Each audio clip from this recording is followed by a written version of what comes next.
You've got a task that you've been avoiding. You know the one. It's been sitting in the back of your mind all week, while you somehow found time for everything else. But here's what nobody tells you. You're not lazy and you're not undisciplined. There's a deep instinctive part of your brain wired to pull you away the second something feels hard. And it's been quietly running your life for years. And today, that ends. But first, I'll show you exactly what that part of your brain is doing, in plain English. Then I'll hand you 3 levers that work on it directly. And it's not motivation, the actual wiring underneath. And the third one changed how I run my entire week. Let's kill the biggest myth first. Procrastination is not a time management issue. It's a feeling problem. A psychologist named Tim Pitchell has spent his whole career studying this. And I want to quote him directly because this one line reframed the whole thing for me. He says, procrastination is an emotion regulation problem, not a time management problem. Read that again. It's not about your calendar. It's about a feeling. We put things off to dodge a bad feeling right now in the moment. The task feels boring or hard or like it might expose us.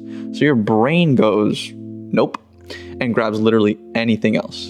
You ever just deep clean your entire apartment the night before something big is due? Yeah, me too. And that's not you suddenly caring about clean countertops. That's your brain finding somewhere safer to be, rather than you doing the thing you actually have to do. Here's the wiring under it. And I'll keep this quick. You've got a deep, instinctive part of your brain called the limbic system, with the amygdala sitting right in the middle of it. Its whole job is to flag threats and chase relief. And you've got a more deliberate part up front, the prefrontal cortex, your brain's executive, the part that plans, weighs the trade-offs, and decides what actually matters. When a task feels threatening, even just emotionally threatening, the amygdala basically grabs the wheel.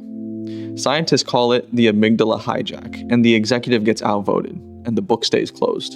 And get this, the people who struggle with this the most usually aren't the lazy ones.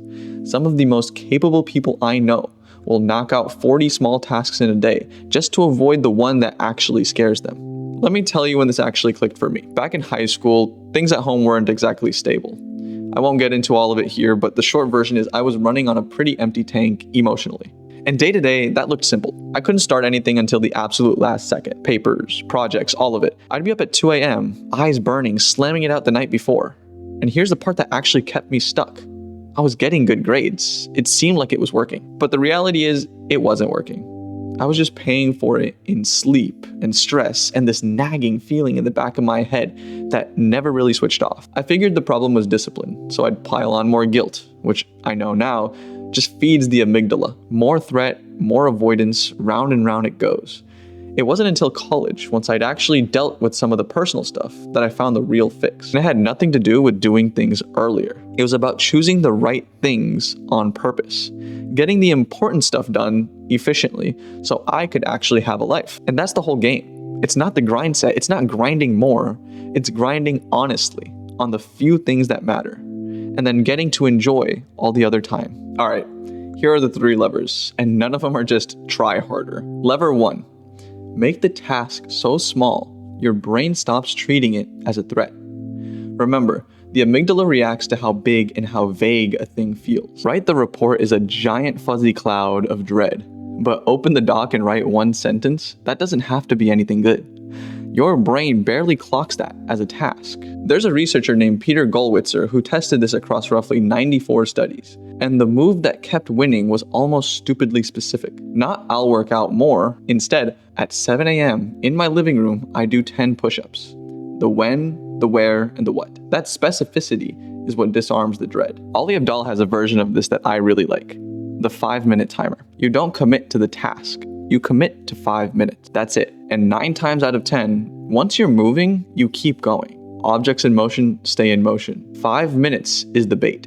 The work is the prize. Lever 2 is the hardest one I've fought because it sounds soft, and it absolutely is not soft. Stop beating yourself up. I know how that lands, but stay with me because there's hard data here. A researcher named Fuchsia Sirwa studied over 700 people and found procrastinators consistently had lower self-compassion and higher stress. The harshness isn't fixing anything. It's fueling the fire. Lower self-compassion means more stress, and more stress means more avoidance. And Pitchell points the finger right at it. He says it's not the delay that's the problem, it's the self-blame. Let that land. The guilt isn't a side effect of procrastinating, it's part of what keeps the whole loop spinning. It's not the delay that's the problem, it's the self-blame. And there's a study from Wohl and Pitchell where students who forgave themselves for procrastinating before one exam actually procrastinated less before the next one. Self-forgiveness, not self-punishment, is what predicted doing better. So here's the swap. When you catch yourself spiraling and saying, "What's wrong with me?" or "Why am I like this?" talk to yourself the way you'd like to talk to a teammate who's stuck. You wouldn't tell them, "You're a lazy loser." You would tell them, "Okay, this one's heavy, and let's just take it step by step. What do you think the next step would be?" You're not letting yourself off the hook. You're taking the threat out of the room so your prefrontal cortex can come back online. Lever 3, and this is the one that quietly changed my whole life. So let me slow it down here. Pitchell has a line that kind of haunts me. He says, "We treat our future self like a stranger. We assume that the you of tomorrow will magically have the motivation and the willpower and the energy to do the hard thing. So we leave the decision to them." But here's the problem. Tomorrow you is just as tired and just as human as right now you. They're not going to feel like doing it either. So if you leave the call for the moment, the amygdala wins every single time. So you flip it. You don't hand tomorrow you the decision, you hand them a plan. You make the call now, today, and while you're thinking clearly. And you lock that task into a specific time and a specific place. Sunday night, I look at my week and I pick 2 or 3 things that actually matter, and I drop them straight into the calendar. See, the trap isn't planning ahead. Planning ahead is the fix. The trap is leaving the hard part, the actual deciding to start part, for a version of you who won't want to do it any more than the you right now. So you take that part off their plate. When the moment comes, there's nothing to negotiate. They just show up and run the plan. And this is the part I wish I'd understood earlier. It was never about doing everything ahead of time. It was about choosing the right few things on purpose, so the important stuff gets done and you actually get your evenings back. That's the payoff that nobody sells you. Beating procrastination isn't about doing more, it's about buying back your own time. All right, now let's run 1 rep. Right now, pick the thing that you've been avoiding. I know you've been avoiding something. You clicked on this video for a reason. It probably popped into your head in the first 10 seconds of this video. Here's the experiment. Set a timer for 10 minutes. And your job is to make the roughest possible first version on purpose. 1 messy paragraph, 3 dirty bullet points, a single email draft you're not even allowed to send yet. When the timer goes off, you're allowed to stop. No guilt, but notice one thing. How far did you actually get versus the 0 you'd be at if you just kept scrolling? That gap is your proof. Do this once a day for a week and watch what it does to that "I can't start" feeling.